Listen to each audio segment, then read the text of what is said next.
সব শেষ হয়ে গেল। আরে ও ভাই, এরকম করে দ্রুত দ্রুত কনে যাচ্ছেন? আর কি শেষ হয়ে গেল? আরে ভাই অত কথা করার সময় নেই, আমার সব শেষ হয়ে গেল, আমার সব শেষ হয়ে গেল, অত কথা করার সময় নেই। ও শফিক ভাই, এমন করে দৌড়াচ্ছ কেন? আরে অত কথা করার সময় নেই, আমার সব শেষ হয়ে গেল, আমার সব শেষ হয়ে গেল, তুই তাড়াতাড়ি আয়।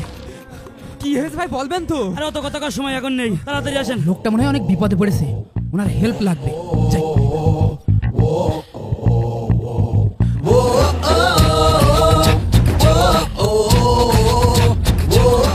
ও ভাই, ও ভাই, কি হয়েছে? তখন তো দেখছি আপনি এভাবে দৌড়ে বেড়াচ্ছেন। আজান দিয়েছেন, নামাজ পড়তে আসলাম, তাই বলছিলাম সব শেষ হয়ে গিয়েছে।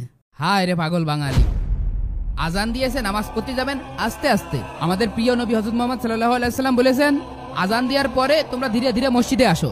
এটা কোনো কথা? আপনার সময়কে মূল্যবান বানানো আমাদের মূল লক্ষ্য, তাই ভিডিওটা একটা লাইক দিয়ে দেন।